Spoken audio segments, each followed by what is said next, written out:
Selamat pagi Bapak Ibu, Saudara-saudara yang terkasih dalam Tuhan. Mari bersama-sama kita membacakan visi dan misi Sekolah Tinggi Teologi Aletheia. Visi menjadi lembaga pendidikan tinggi gerejawi yang memperlengkapi para pemimpin gereja untuk berteologi reform secara kritis, berkemampuan menggembalakan dan berkarakter serupa Kristus. Misi 1. Menumbuhkan pemikiran kritis dalam berteologi reform. 2. Mengembangkan kemampuan menggembalakan melalui pendidikan kepemimpinan hamba servant leadership. 3. Membentuk karakter serupa Kristus melalui pemuridan. Ya, Bapak Ibu, saudara-saudara yang terkasih dalam Tuhan, Mazmur 100 ayat kedua menyatakan kepada setiap kita bahwa beribadalah kepada Tuhan dengan sukacita, datanglah ke hadapannya dengan sorak-sorai. Mari bersama kita datang kepada Allah yang telah memanggil kita, dan kita memuji memuliakan Dia, sebab Dialah Allah yang suci, Allah yang mulia, dan Allah yang layak dipuji. Suci, suci, suci.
Saudara-saudara, kita datang kepadanya yang telah memanggil kita, dan kita yakini di dalam kehidupan kita bahwa pertolongan kita datangnya dari Tuhan yang menciptakan langit dan bumi dan segala isinya, dan yang tidak pernah meninggalkan hasil perbuatan tangannya.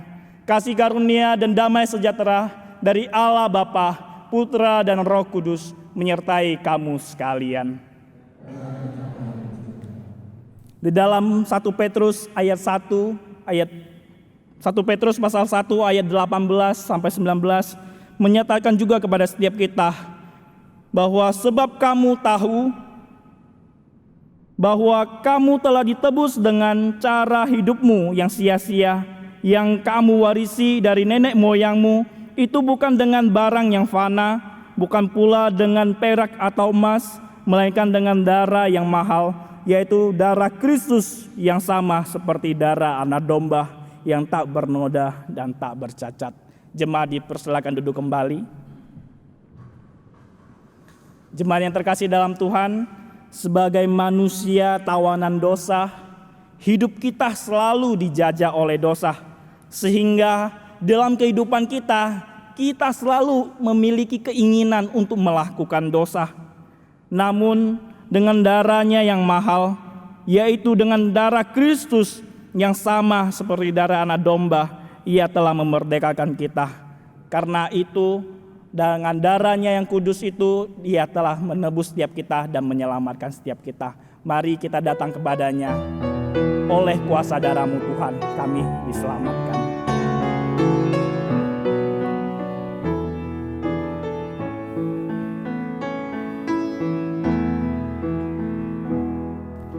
Saat ku masuk ke hadirat-Mu, bawa persembahan ke tempat kudus-Mu, pujian ku naikkan, sembah ku berikan bagi-Mu Allah yang mulia.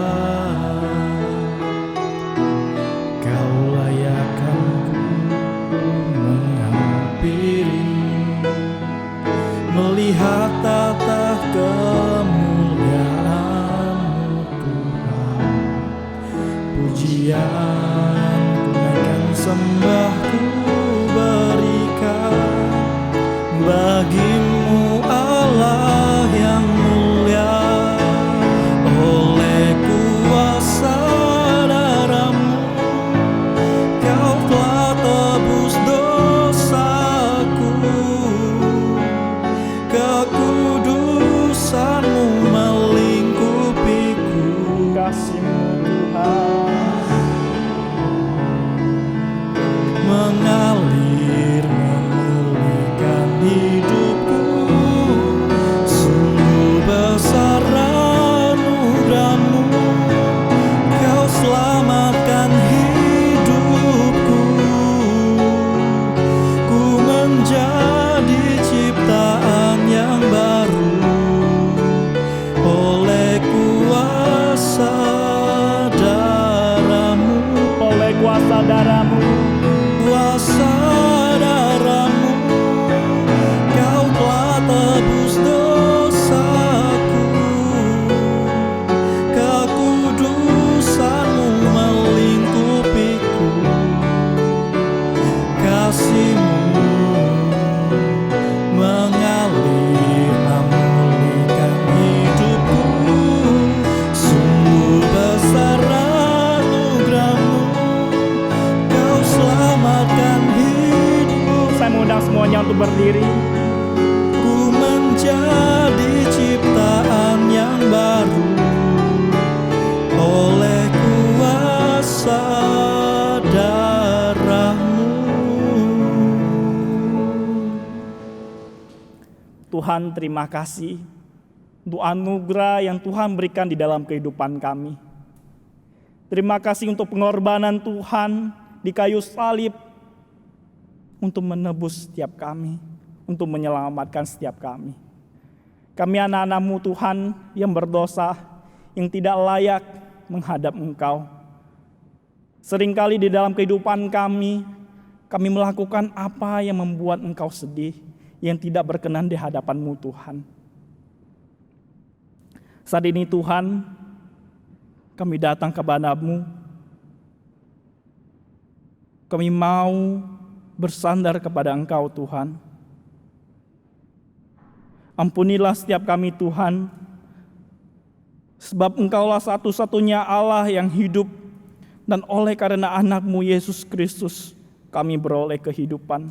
Berikan kami hikmat, berikan kami kekuatan, supaya di dalam kehidupan kami, hari demi hari, kami boleh melakukan apa yang berkenan di hadapan-Mu Tuhan. Tuhan tolong setiap kami, layakkan setiap kami pagi hari ini, supaya segala pujian yang kami pujikan kepada Engkau Tuhan, boleh berkenan kepada Engkau Tuhan. Terima kasih Tuhan Yesus. Kami serahkan ibadah kami pada pagi hari ini ke dalam tangan-Mu, Tuhan yang menolong, menyertai ibadah kami pada pagi hari ini.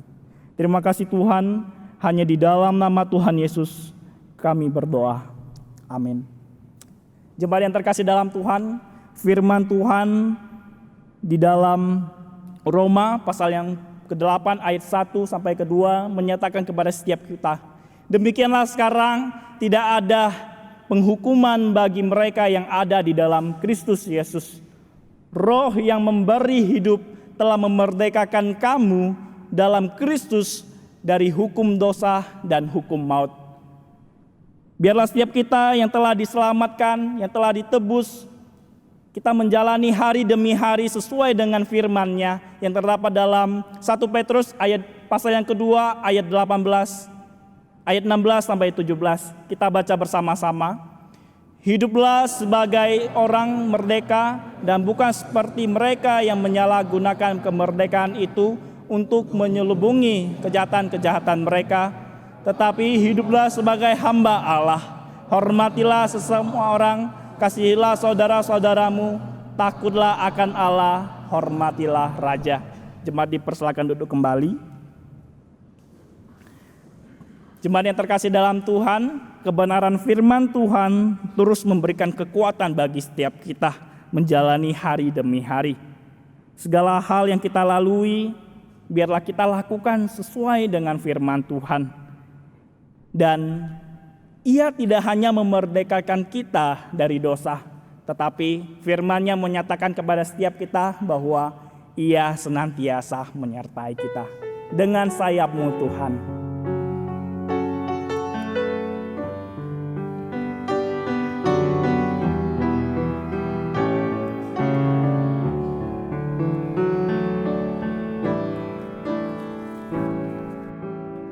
Firman-Mu berkata Kau besertaku,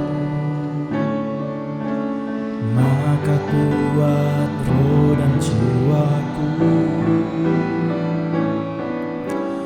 Tangan-Mu Tuhan selalu ku nantikan, di setiap langkahku percaya.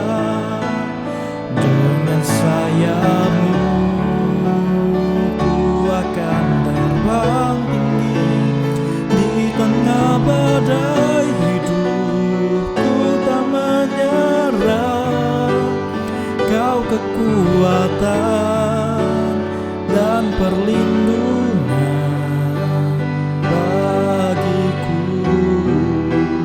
pertolonganku di tempat maha tinggi. Ku mengangkat tanganku, aku berserah. Kau ku nantikan, Kau yang ku sembah, Yesusku, Rajaku. Dengan sayap-Mu Tuhan. Ya-Mu ku akan terbang tinggi. Firman Tuhan akan disampaikan oleh hamba-Nya, dipersilahkan.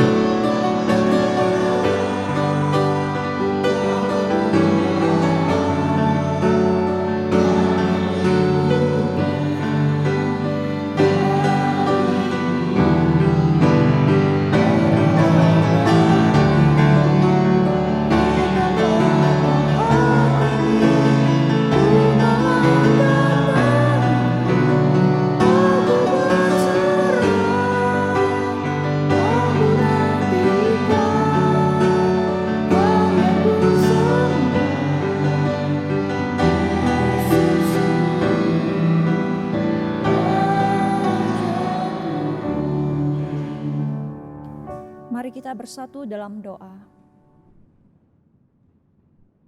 Terima kasih Tuhan, pagi ini kami menyiapkan hati kami untuk disirami oleh firman-Mu. Biarlah Allah Roh Kudus yang menerangi setiap hati kami, pikiran kami, tindak tanduk kami, sehingga firman yang kami dengar bisa kami mengerti dan bisa kami terapkan dalam kehidupan kami sehari-hari. Terima kasih Bapa. Dalam nama Tuhan Yesus kami berdoa. Amin. Selamat pagi Bapak Ibu Saudara yang terkasih.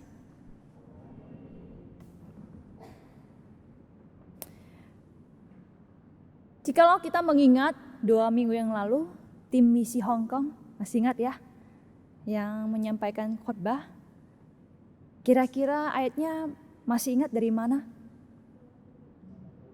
Bisa lebih kencang? Betul, Galatia pasal 5. Ayat 13, saya bacakan ya sekali lagi untuk mengingatkan kita ya.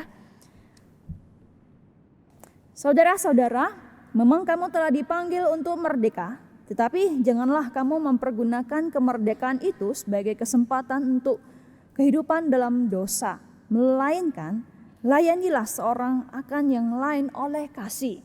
Nah, ini mungkin diambil dalam suasana kemerdekaan, sehingga dalam suasana yang masih sama bulan Agustus saya mengambil tema yang mirip juga.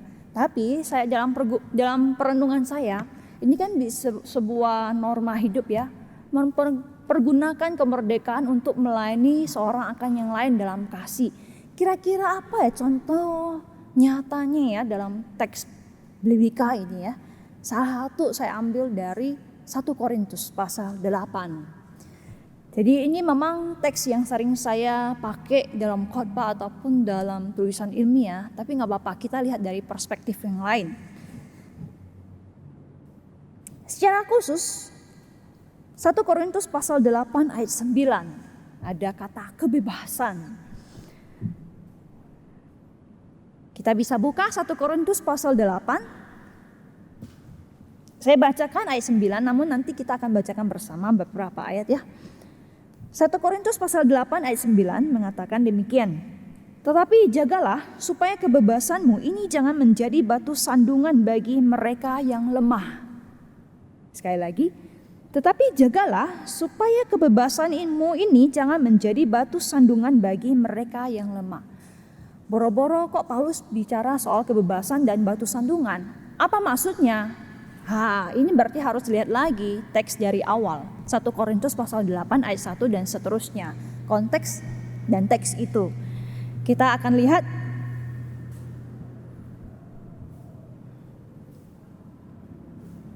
Kita baca secara bertanggapan. Ayat 1 sampai ayat 6. Saya akan bacakan ayat yang ganjil. Silakan Bapak Ibu Saudara membaca ayat yang genap. Tentang daging persembahan berhala kita tahu kita semua mempunyai pengetahuan.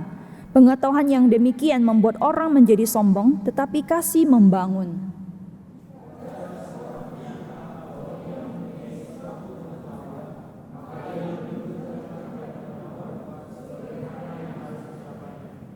Tetapi orang yang mengasihi Allah, dia dikenal oleh Allah.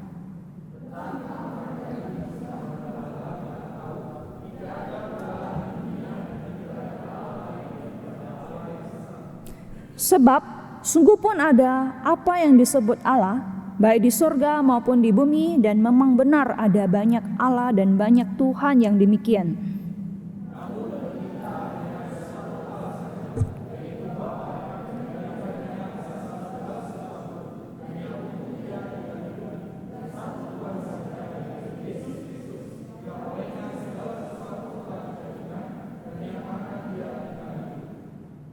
Jadi kita berhenti sampai di sini dulu, nanti baru nyambung ya ke ayat-ayat selanjutnya. Jadi ini problemnya apa? Jadi judul yang diberikan oleh LAI sudah kelihatan ya, tentang persembahan berhala.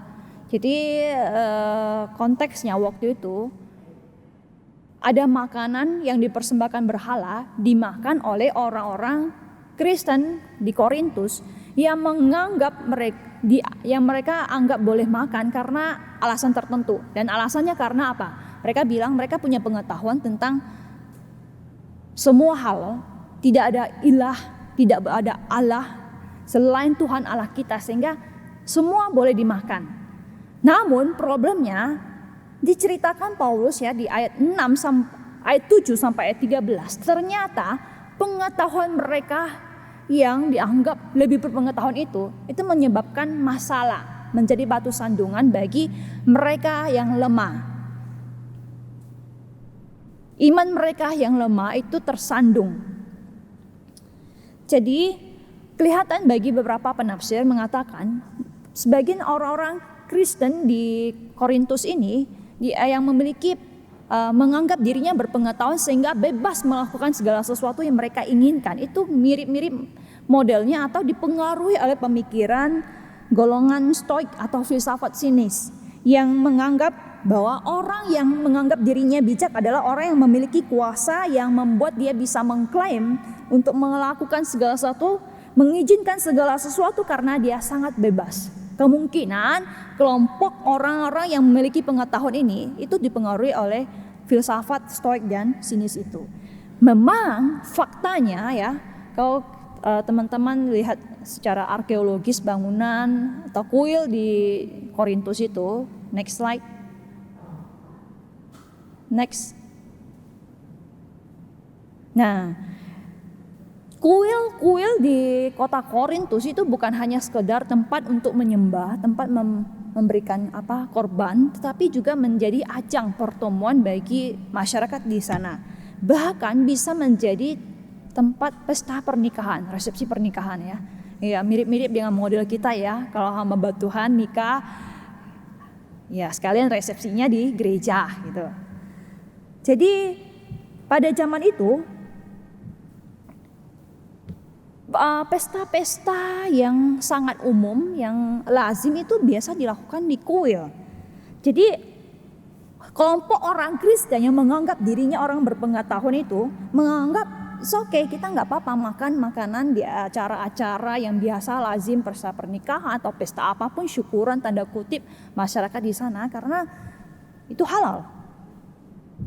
Segala sesuatu halal bagiku, seperti perkataan Paulus di 1 Korintus pasal 6 ayat 12. Dan mereka yang dianggap berpengetahuan itu kebanyakan tuh mereka dari golongan menengah ke atas secara sosial dan status dan secara ekonomi. Karena daging itu biasanya termasuk makanan mewah. Ya beda dengan sekarang yang di Aletheia setiap hari makan daging ya. Daging apa? Daging ayam ya, daging cunyuk ya, daging apa lagi? Sapi. Itu menjadi makanan sehari-hari buat kita di sini. Tapi di zaman dulu itu menjadi makanan yang mahal, yang eksklusif, hanya bisa dinikmati oleh kalangan tertentu. Sehingga biasanya yang tidak bisa menikmatinya adalah orang-orang miskin secara status dan secara ekonomi. Ya karena yang bisa makannya bukan hanya yang kaya, tapi mereka yang golongan aristokrat, mereka yang punya kedudukan secara sosial.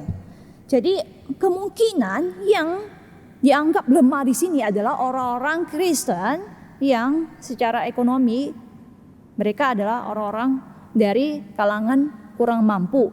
Terus kedua, mereka mungkin petobat baru yang melihat bahwa makan makanan yang dipersembahkan berhala ini memiliki asosiasi dengan berhala itu sendiri. Nangkap maksud saya ya? Misalnya orang yang bertobat dari narkoba, bertobat ya sudah bersih ya, nggak mengkonsumsi lagi.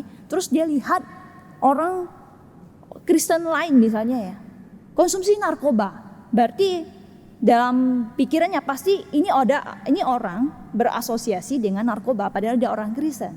Jadi itu yang menjatuhkan iman dari kaum yang lemah itu, dan ini menyebabkan perpecahan, masalah yang cukup serius sampai Paulus harus menulis satu pasal khusus mengenai, bukan satu pasal, 3 pasal, pasal 8 sampai pasal 10 mengenai makanan dan minuman. Khususnya pasal 8 mengenai makanan yang dipersembahkan berhala.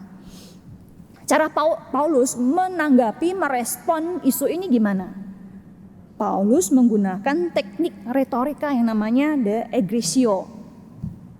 Teknik ini disebut teknik yang ketika seseorang sudah berargumen, nadanya sudah tinggi, kata-katanya sudah keras, Jadi seseorang itu perlu memberikan nada-nada, memberikan yang bernada nuansa kelegaan. Kalau nadanya tadi tinggi, sekarang nadanya rendah. Tapi bukan masalah perbedaan ton itu, tapi yang Paulus aplikasikan dalam teks ini, Paulus bilang kita semua ambil pengetahuan, tapi kita tidak semua dikasih oleh Allah. Dia cukup keras, tapi tidak sekeras dari orang Galatia. Dia kan Paulus bilangnya gimana? Hai orang Galatia yang bodoh. Wah, keras banget ya. Kalau bahasa kasarnya, hai Galatia yang goblok. Ya. Saat ini kita kan tahu ini bahasa yang cukup kasar, tapi Paulus tidak menggunakan pendekatan itu, tidak menghujat orang-orang Kristen yang dianggap berpengetahuan yang tanda kutip kuat itu. Tapi dia menggunakan cara memberikan konsekuensi dari tindakan mereka yang menganggap dirinya lebih berpengetahuan, lebih bebas melakukan apapun. Itu terdapat di ayat 7 sampai ayat 11. Intinya di ayat 7 sampai ayat 11, Paulus menekankan bahwa lu orang yang merasa dirinya berpengetahuan. Lu tahu nggak? Dengan pengetahuan itu, lu itu menghancurkan iman orang yang lebih lemah secara moral. Nah, dia sebutkan di ayat 7 sampai ayat 11 ini. Saya akan bacakan untuk kita semua. Tetapi bukan semua orang yang mempunyai pengetahuan itu. Ada orang yang karena masih terus terikat pada berhala-berhala, makan daging itu sebagai daging persembahan berhala. Dan oleh karena hati nurani mereka lemah, kata lemah di situ. Hati nurani mereka itu dinodai olehnya. Karena apabila orang melihat engkau yang mempunyai pengetahuan sedang duduk makan di dalam kul berhala, bukankah orang yang lemah hati nuraninya itu dikuatkan untuk makan daging persembahan berhala? Dengan jalan demikian, orang yang lemah, yaitu saudaramu yang untuknya Kristus telah mati, menjadi binasa karena pengetahuanmu. Ini teknik retorika egresio yang Paulus terapkan dalam teks ini. Sehingga diharapkan para pembacanya ketika dinasihatin dengan cara seperti itu, mereka bisa menjadi sadar bertobat. Jadi menurut Paulus, ya, setelah mengungkapkan sampai ayat 11 itu, kira-kira apa makna kebebasan sejati? Menurut Paulus sendiri, kebebasan seseorang untuk memakan apapun, melakukan apapun, bukanlah kebebasan sejati. Kebebasan sejati terkait erat dengan kasih akan Allah dan kasih akan sesama. Dia di awal ayat 1 sudah sebutkan ya, pengetahuan yang demikian membuat orang menjadi sombong, tetapi kasih membangun. Di situ dia sudah sejak awal sudah menyatakan solusinya apa. Yang paling penting dari semua itu apa? Kasih. Dengan kata lain, Paulus mengaitkan kebebasan sejati itu dengan kasih. Kasih apa? Kasih akan Allah, kasih akan Kristus, dan kasih akan sesamanya. Ini diterangkan Paulus di ayat 12. Kalau kita membaca ayat 12 ini, jika engkau dengan cara demikian berdosa terhadap saudara-saudaramu dan melukai hati nurani mereka yang lemah, engkau pada hakikatnya berdosa pada Kristus. Jadi ketika dia kelompok orang Kristen yang merasa dirinya boleh makan apa aja, bebas makan aja, apa aja karena mereka adalah orang yang berpengetahuan. Ketika tindakan mereka melukai iman saudaranya yang lebih lemah, sebenarnya mereka sudah berdosa pada Kristus. Jadi Paulus mengaitkannya pada Kristus. Kalau saya mau simpulkan, ringkaskan, maaf, saking semangat ya. Kalau saya mau ringkaskan, kebebasan menurut Paulus itu bukan karena pengetahuan atau kerohanian, tetapi bisa diringkaskan menjadi dua kriteria atau dua indikator. Itu yang pertama kemuliaan Allah. Apakah Allah dimuliakan melalui apa yang dilakukan, yang kulakukan? Itu indikator pertama. Indikator yang kedua, apakah orang lain memuliakan Allah karena kebebasanku? Karena ada saatnya perlu namanya self-giving, merelakan hati kita demi kepentingan orang lain. Jadi Paulus bilang, di ayat 8 sampai ayat 13 ini merupakan kesimpulan Paulus sikapnya terhadap sebagian orang Kristen tadi yang merasa dirinya berpengetahuan sehingga bebas melakukan apapun. Paulus simpulkan, saya bacakan sekali lagi ya, ayat 8 sampai ayat 13. Makanan tidak membawa kita lebih dekat pada Allah. Kita nggak rugi apa-apa kalau tidak kita makan, dan kita tidak untung apa-apa kalau kita makan.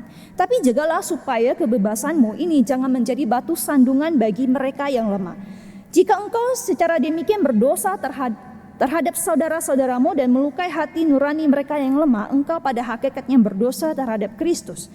Karena itu, ini kesimpulannya, apabila makanan menjadi batu sandungan bagi saudaraku, dan aku untuk selama-lamanya tidak akan mau makan daging lagi, supaya aku jangan menjadi batu sandungan bagi saudaraku.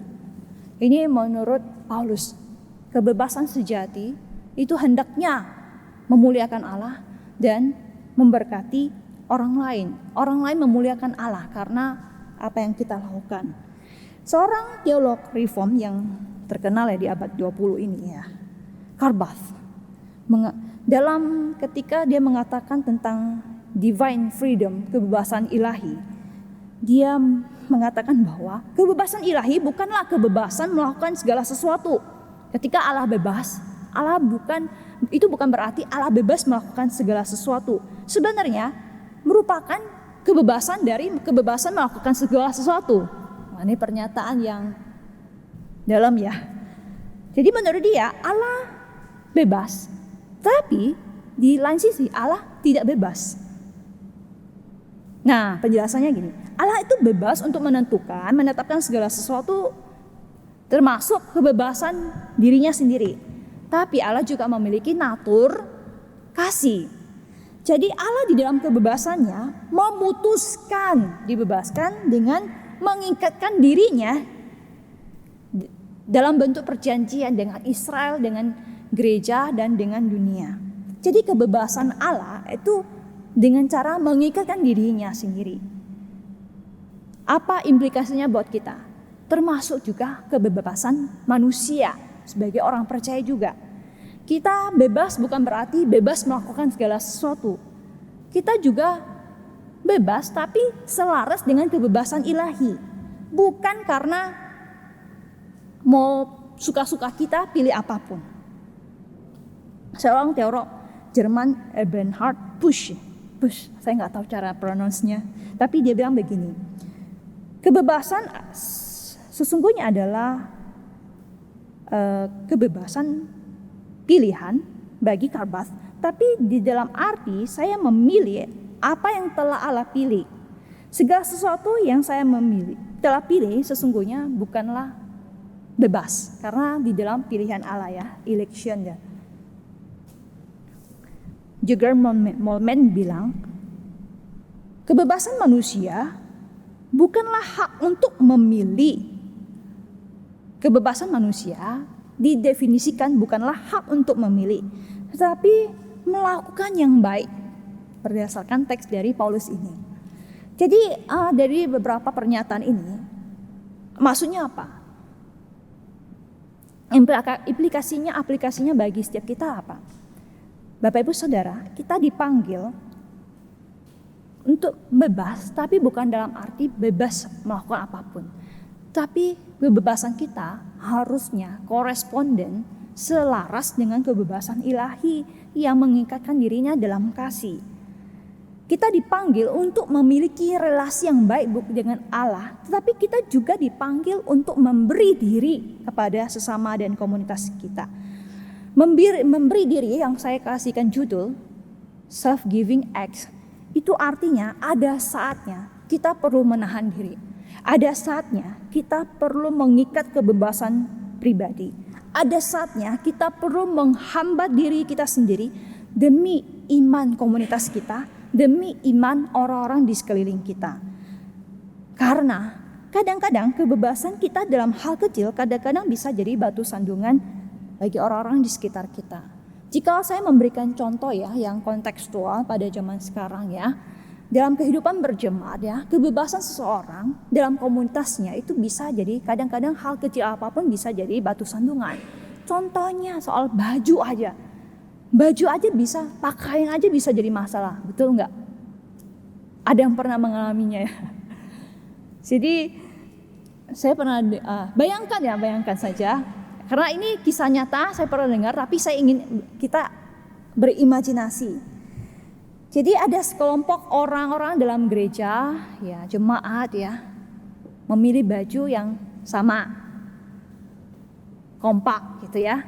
Tapi minggu depannya pakai baju yang berbeda. Apakah salah? Salah nggak? Nggak salah loh. Mereka misalnya punya kemampuan untuk beli duit ya, beli baju ya, punya kemampuan duit yang lebih banyak, it's okay, nggak masalah toh.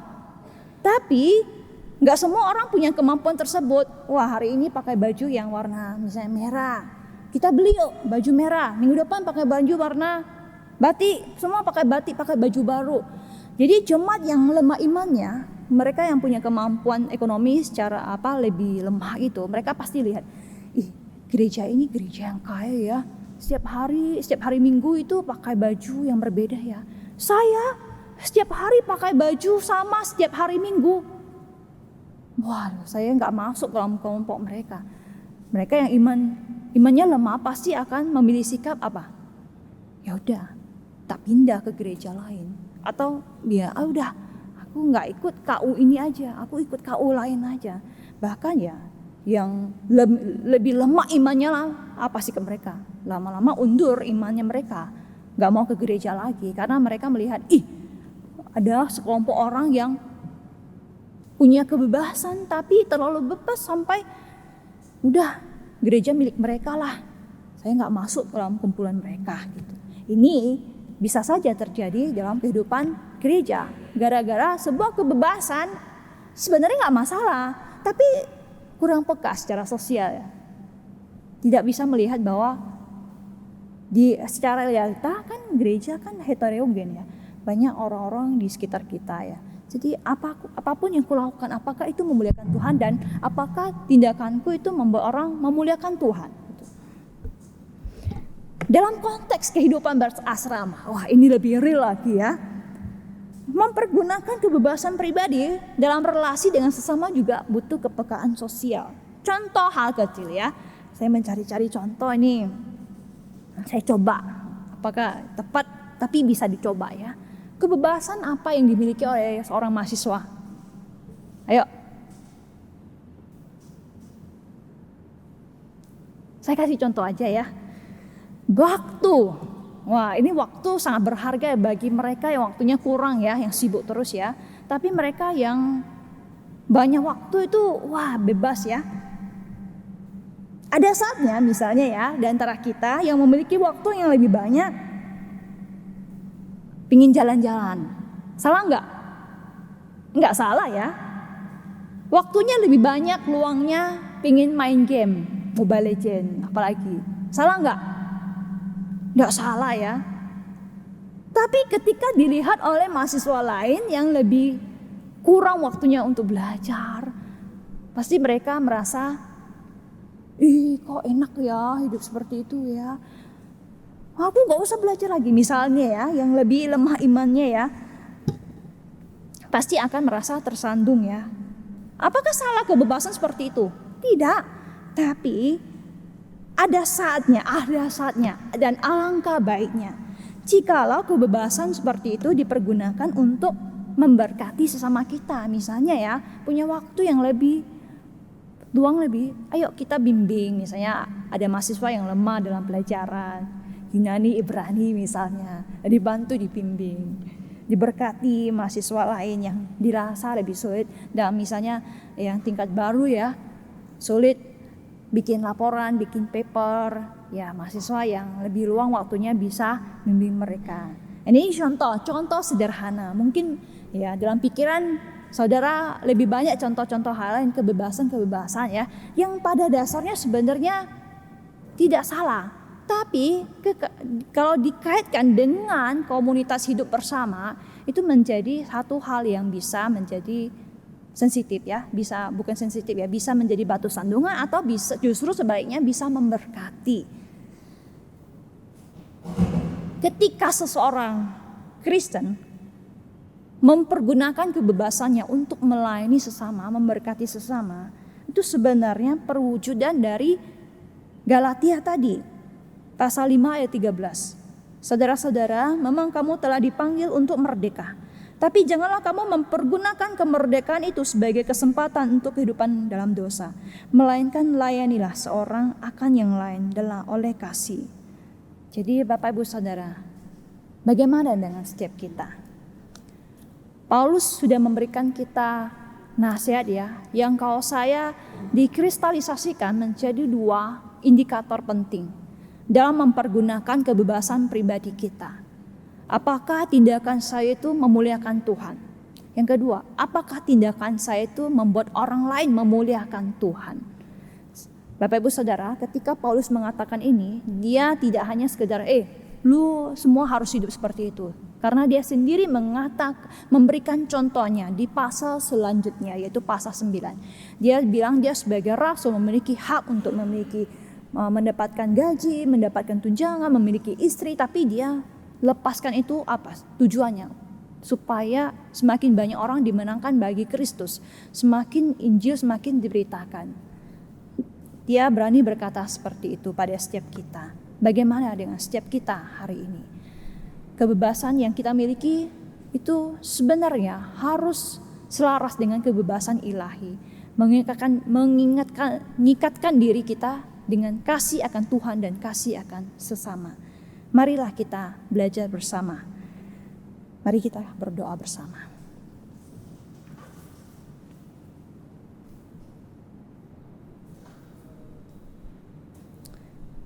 Kami bersyukur Tuhan, firman Tuhan yang menegur kami semua. Allah sendiri yang bebas telah mengikatkan diri Allah dengan perjanjian dengan manusia, dengan gereja, dengan kami. Tolong kami juga belajar melihat kebebasan hidup kami sebagai anugerah dari Tuhan, yang karena Tuhan sudah memberikan anugerah itu, kami juga mempergunakan anugerah itu untuk melayani Tuhan dan sesama kami.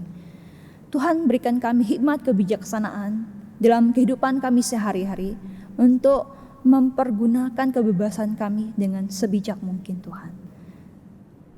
Terima kasih Bapa. Dalam nama Tuhan Yesus kami berdoa. Amin.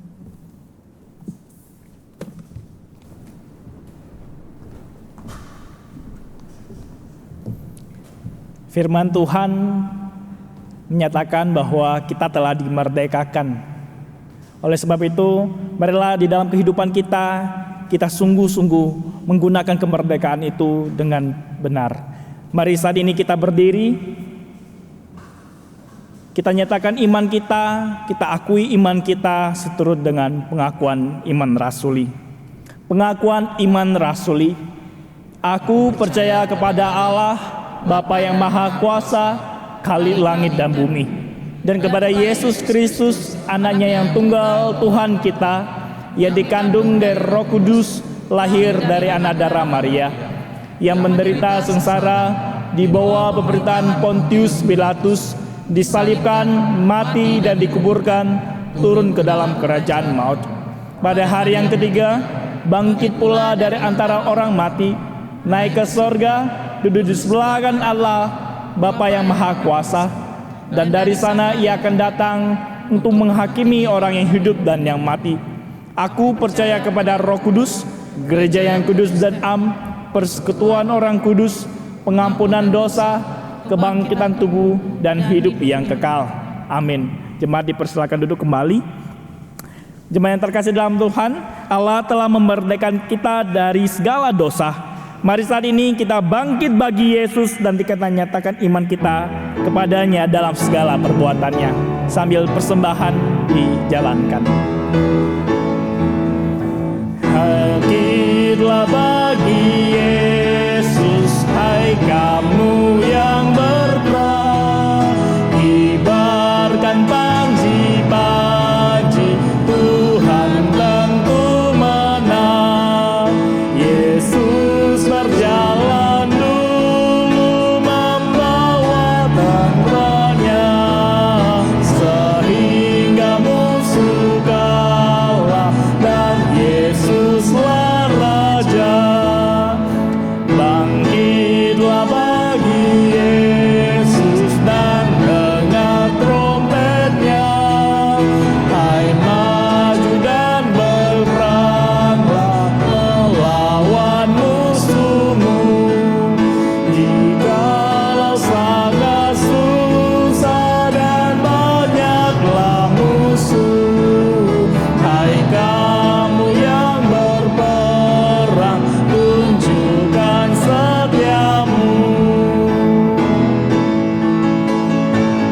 dong setiap kita untuk berdiri. Bangkitlah bagi Yesus. Bangkitlah bagi Yesus, Dia dalam perang. Tak lama engkau nanti bersorak menang. Mahkota kemenangan diberikan Tuhanku, selamanya di sorga engkau berkerajaan.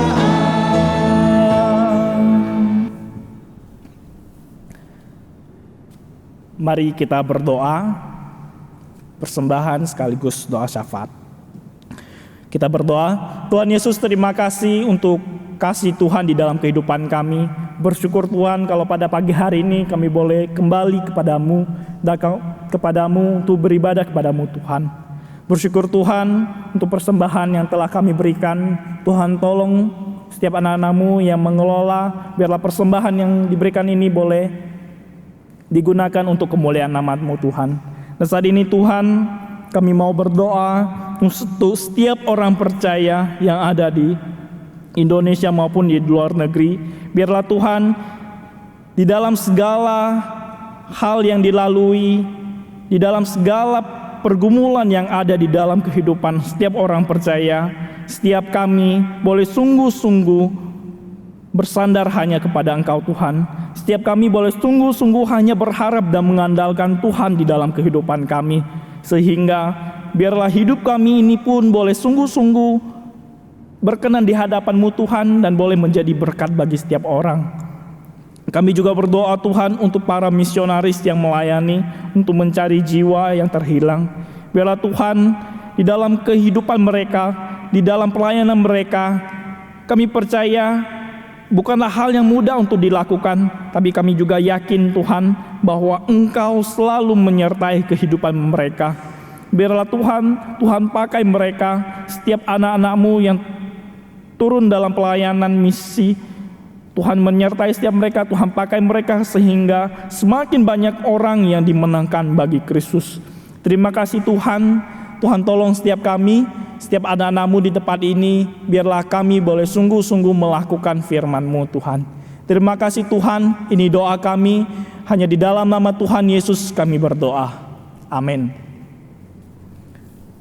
Marilah saudara-saudari, kita kembalikan segala hormat puji hanya bagi Tuhan. Doksologi dan doa berkat akan disampaikan Pendeta Amos Winarto.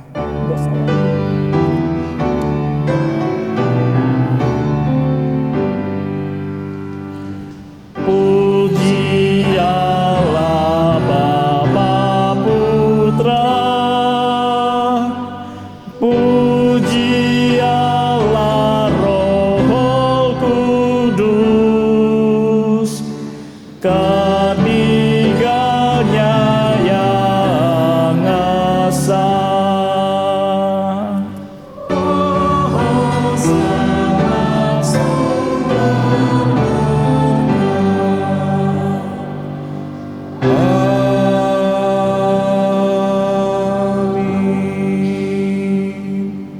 Saudara yang kasih Tuhan, mari kita mengarahkan hati kita kepada Tuhan sumber segala berkat itu. Mari kita memohon berkat darinya. Kiranya Allah Bapa sumber pengharapan itu memenuhimu dengan segala sukacita dan damai sejahtera di dalam imanmu kepada Tuhan Yesus Kristus, supaya oleh kekuatan Roh Kudus kamu berlimpah-limpah dalam pengharapan. Pulanglah, jadilah berkat, karena Tuhan Allah Tritunggal sudah memberkatimu mulai hari ini dan seterusnya. Amin.